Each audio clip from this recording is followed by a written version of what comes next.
I'm messing with the dark left. If you like facts with a bit of sarcasm while calling out the obvious undertones, you're in the right place. Let's get started. Let me give you a quick overview of what we're covering in this episode. There's something strange about silence, especially when it comes from someone who never stops talking. Someone whose entire political existence depends on volume and outrage and distraction. Trump doesn't self reflect. Trump doesn't suddenly discover peace. He reacts, he lashes out, he throws noise at the world until it buries the thing he doesn't want you to look at. So when a fresh batch of Epstein files just dropped, suddenly Trump disappeared from the internet. It told us something important when that happened, not about Epstein, about him. It told us that something in those emails touched a nerve that he can't afford to show. It told us that this wasn't a story that he could outrun with a meme or some AI post. It told us this time the fire was too close and the lying louder wasn't going to cut it. And while Republicans stood around pretending they didn't smell gasoline in the air, Democrats did the same thing they always do: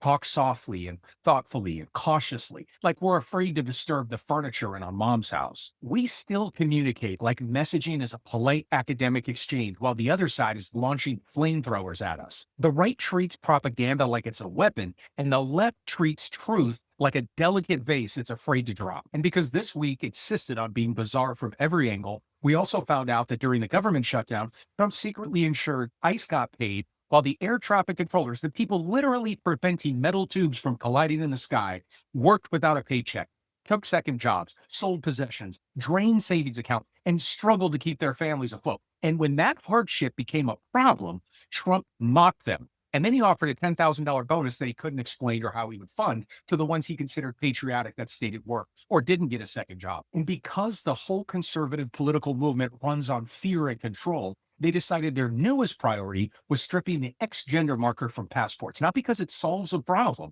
but because they need a target. When corruption leaks, they pivot to controlling someone else's existence. It's their favorite distraction.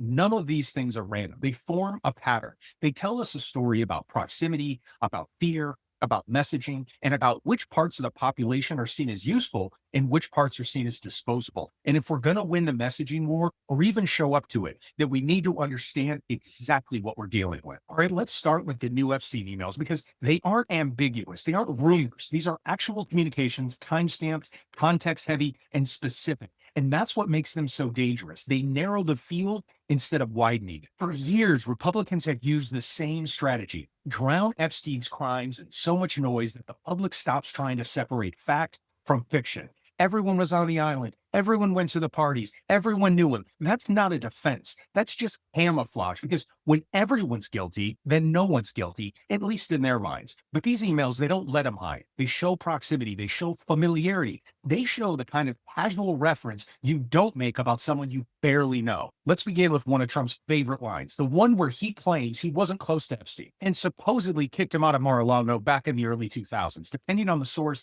commonly cited date that he did it around 2003. But then we get this email, Thanksgiving Day, November 23rd, 2017. Someone asked Epstein who he's spending Thanksgiving with. Who was at the holiday table? Who's in his circle on one of the most intimate holidays of the year? His answer: Trump. That's not a stranger. That's not a man you cut off 14 years earlier. That is not a relationship severed in the early 2000s. You don't list someone you barely know as part of your holiday plans, and you sure as shit don't do it when you're the president of the United States. So the question becomes obvious. If Trump supposedly cut Epstein off in the early 2000s, why is Epstein still including him in 2017 as if nothing has ever changed? See, this isn't speculation or a conspiracy or a Democratic hoax. It is an email with a timestamp, a relationship indicator. It contradicts Trump's story completely. But the Thanksgiving email isn't the only crack in the narrative. There's tons. Just look at this one. This email from March 21st in 2018 from Epstein's brother, Mark. It has the sentence that tells you everything about how Trump was discussed within the inner Epstein circle.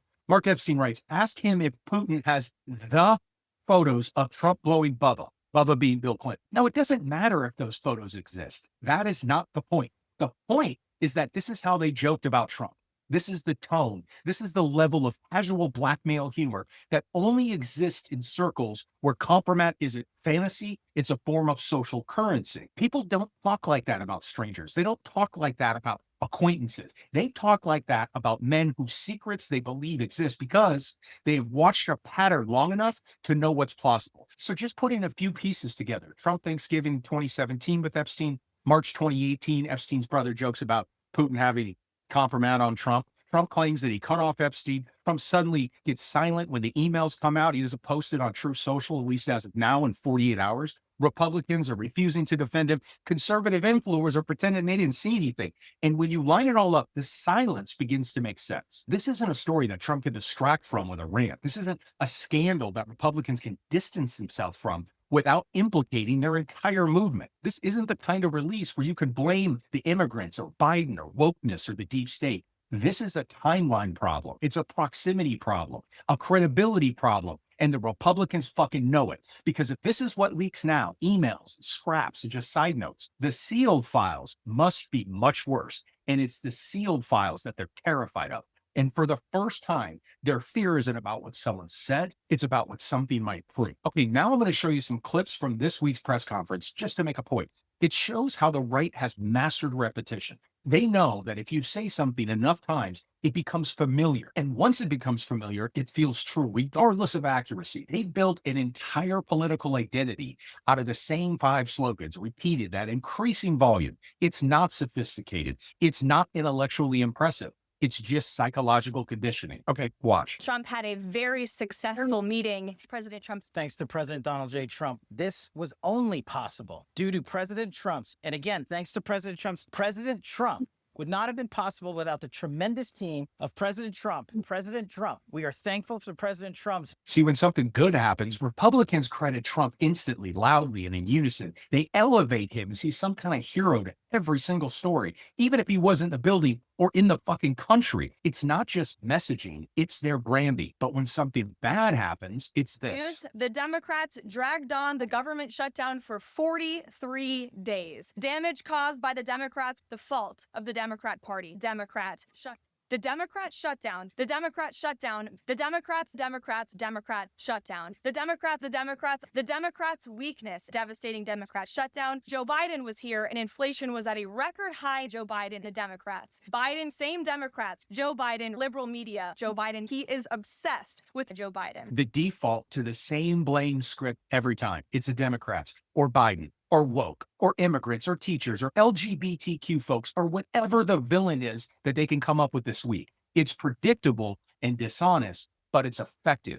Meanwhile, the Democrats approach this messaging like it's a graduate seminar. We write these long explanations and we debate phrasing, and we treat messaging as if it's a philosophical exercise instead of a political one. We bury the truth under nuance until no one can feel its impact. And worse, we cannibalize each other over imperfections. Someone uses the wrong phrase, or someone says something offensive, or doesn't articulate something correctly, and suddenly half of the left wants them excommunicated. You cannot build a movement on the fear of being imperfect. People need room to grow, room to learn, room to communicate like human beings. We treat allies like enemies, and in doing so, we weaken ourselves far more effectively than Republicans ever could. Propaganda wins by repeating lies. But truth wins by repeating truth loudly, clearly, confidently. People don't want to hear politicians talk like robots. You win hearts and minds by being authentic. And until the left understands that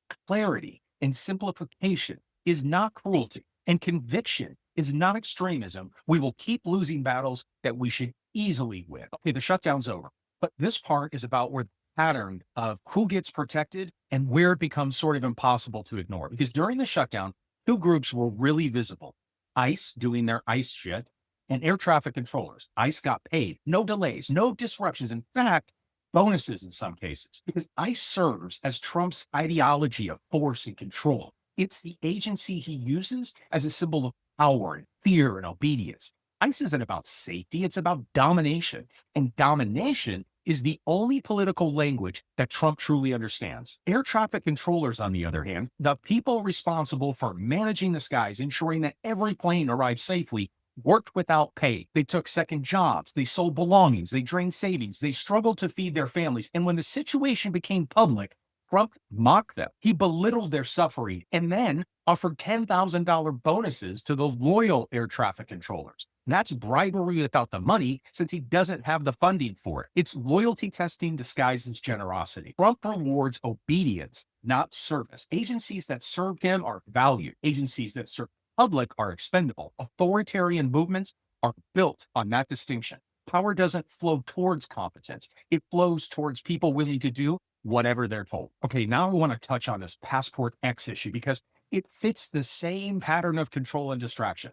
Republicans have decided that removing the X gender marker is now a national priority, not healthcare, not wages, not infrastructure, not corruption, a single letter on someone else's passport. And the reason is simple. The Republican movement survives on fear. They always need to create a boogeyman as a distraction. The GOP always pivots to the easiest target available, like marginalized groups who aren't bothering anyone, but they can easily be weaponized into a distraction. Trans people are not a threat. They are not destabilizing society. They're not causing political chaos. They're living their lives. Conservatives have built an entire identity around attacking them because it's easier than addressing their own failures. Taking away the non-gender identifying X solves nothing, but it gives frightened people an illusion of control, a symbolic victory against a threat that never even existed. And if someone living authentically threatens your worldview, then the problem isn't them, it's you. And if a letter on a passport disrupts your sense of safety, the issue isn't national security, it's your personal insecurity. Because if anyone is having an identity crisis in this country, it's the people who panic at pronouns while ignoring their own government's corruption. All right, now let's step back. The Epstein emails show a political movement terrified of its own past. The left's messaging problem shows a movement too cautious to confront that fear effectively. The shutdown hypocrisy shows a leader who values obedience over service. And the passport rollback shows a party that survives by inventing villains when reality gets too heavy. Those aren't separate stories. They're different expressions of the same truth. Insecure power lashes out. It distracts, it suppresses, it controls. But until we call that out clearly and loudly and relentlessly, we'll leave the field open for people who lie with confidence. Truth wins because it's said like it matters. In closing, the truth isn't hiding. The people in power are. And if the left doesn't toughen its messaging, not its morals, not its values, but its delivery, we will keep getting dragged. We'll keep getting dragged backwards by people who fear a world they can't control. We don't need to match the rage of people on the right. We need to match their volume and their consistency. And once we match that, the facts will do the rest. Remember, I'm not the dark left. Together, we're the dark left. Please join me in stepping out of the dark and into the fight. I'll see you guys next episode.